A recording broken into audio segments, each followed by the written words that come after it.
السلام علیکم ورحمۃ اللہ وبرکاتہ۔ ناظرین، مسلمانوں کے دوسرے خلیفہ حضرت سیدنا عمر بن خطاب کے دور میں 20 اگست سن 636 کو مجاہدین عرب نے فلسطین کو فتح کر لیا۔ اس وقت ہیکل سلیمانی کا پورا علاقہ کھنڈر بنا ہوا تھا۔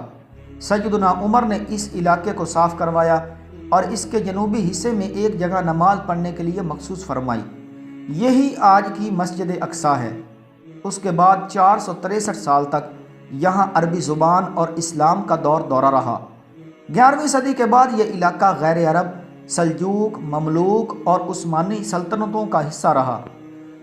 سن 1199 میں سلطان صلاح الدین ایوبی نے بیت المقدس کو فتح کیا اور یہاں مسلمانوں کی حکومت قائم ہو گئی۔ تاہم اس سارے عرصہ کے دوران یہودی یہاں اقلیت کی حیثیت سے موجود رہے۔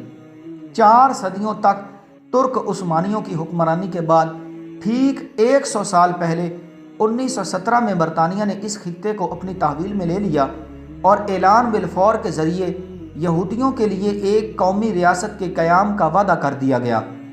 فلسطین کی جانب یہودیوں کی نقل مکانی اگرچہ 17ویں صدی کے آخر میں ہی شروع ہو گئی تھی، تاہم 1930 تک نازی جرمنوں سے تنگ آ کر اس نقل مکانی میں اس قدر اضافہ ہو گیا کہ 1920، 1921، 1929 اور 1936 میں عربوں کی طرف سے یہودیوں کی نقل مکانی اور اس علاقے میں آمد کے خلاف پرتشدد مظاہرے ہوئے، لیکن اس کے باوجود یہودیوں کی نقل مکانی کا سلسلہ جاری رہا۔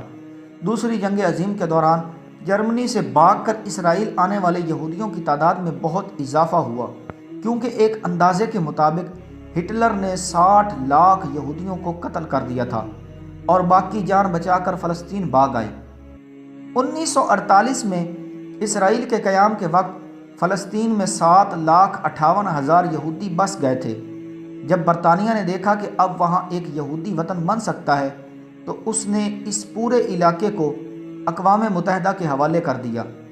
اس وقت صورتحال یہ بنی کہ امریکہ اور روس سمیت تمام طاقتور ممالک اسرائیل کے حامی تھے۔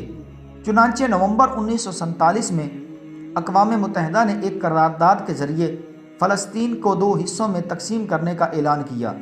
اسرائیل کو کل رقبے کا 56% رقبہ دیا گیا، حالانکہ یہودیوں کی آبادی اس وقت کل آبادی کا 1/3 تھی۔ فلسطینی ریاست کو 44% دیا گیا، حالانکہ فلسطینیوں کی آبادی 2/3 تھی۔ یہ تقسیم صریحاً ایک ناجائز تقسیم تھی، چنانچہ فلسطینیوں اور ارد گرد کے عرب ممالک نے اسے ماننے سے انکار کر دیا۔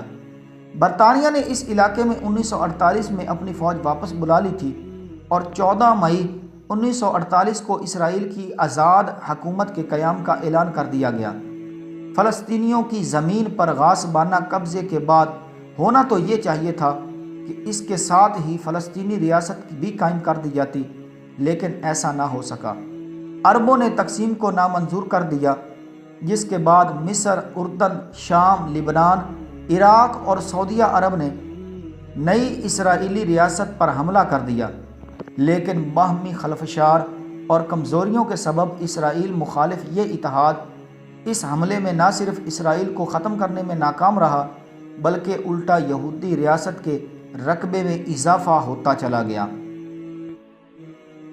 اسرائیل کے قیام کے بعد عرب ممالک اور اسرائیل میں متعدد جنگیں بھی ہوئیں، لیکن مغربی ممالک کی مکمل پشت پناہی اور جدید اسلحے سے لیس ہونے کی وجہ سے عرب ممالک کو اسرائیل سے شکست ہی کھانا پڑی، جس کا نتیجہ یہ نکلا کہ عرب ممالک فلسطینیوں کی حمایت سے دستکش ہونے لگے اور فلسطین کو ایک الگ ریاست کی بجائے ایک میونسپل کارپوریشن نما اتھارٹی پر اکتفا کرنا پڑا، جہاں سب کچھ اب بھی اسرائیل کے ہاتھ میں ہے۔ اسرائیل نے فلسطینی علاقوں میں یہودی بستیاں قائم کرنا شروع کی تو اس پر بہت شور اٹھا، لیکن اسرائیل اپنے قیام سے لے کر آج تک اس ناجائز کام سے باز نہ آیا۔ اس کی ایک بڑی وجہ یہ بھی تھی کہ اسرائیل مکمل بدمعاشی پر اترا ہوا تھا۔ ایک جانب اسے مغرب اور امریکہ کی حمایت حاصل تھی اور دوسری جانب وہ اپنے دشمنوں کو تنہا کر کر کے مار رہا تھا، اور اب تو معاملہ اس قدر کھلی بدمعاشی پر آ گیا تھا کہ کئی دہائیوں سے اسرائیل کے ہر گناہ پر پردہ ڈالنے والے بھی اکتا گئے تھے۔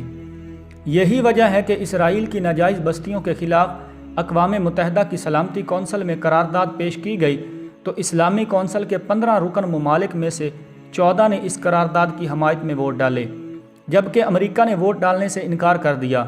تاہم امریکہ نے اس موقع پر قرارداد کے خلاف ویٹو کا حق بھی استعمال نہیں کیا۔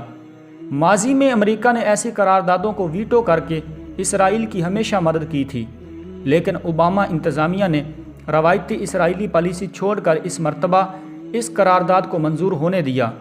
یہی وجہ ہے کہ قرارداد منظور ہونے کے بعد اسرائیل نے امریکہ پر الزام لگا دیا کہ واشنگٹن نے اس قرارداد کی حمایت کی۔ یہ قرارداد مصر کی جانب سے پیش کی گئی تھی، لیکن امریکی نو منتخب صدر ڈونلڈ ٹرمپ کی مداخلت کے بغیر مصر نے اسے مؤخر کر دیا تھا۔ اس کے بعد سلامتی کونسل کے دیگر ممالک نیوزی لینڈ، سینیگال اور ملائیشیا نے اس قرارداد کو دوبارہ پیش کیا اور اسے منظور کروانے میں اہم کردار ادا کیا۔ اس قرارداد کے بعد اسرائیل اور امریکہ کے تعلقات میں کشیدگی بڑھ گئی اور تل ابیب میں امریکی سفیر کو طلب کر کے سرزنش کی گئی۔ دوسری جانب اسرائیل میں بیت المقدس کی میونسپل کارپوریشن کو بھی اسرائیلیوں کے لیے مشرقی یروشلم میں 500 کے قریب نئے گھروں کی تعمیر کے حوالے سے ووٹنگ منسوخ کرنا پڑی۔ ناظرین، یہودی اس مسجد کو ہیکل سلیمانی کی جگہ تعمیر کردہ عبادت گاہ سمجھتے ہیں اور اسے گرا کر دوبارہ ہیکل سلیمانی تعمیر کرنا چاہتے ہیں، حالانکہ وہ کبھی بھی بذریعہ دلیل اس کو ثابت نہیں کر سکے کہ ہیکل سلیمانی یہیں تعمیر تھا۔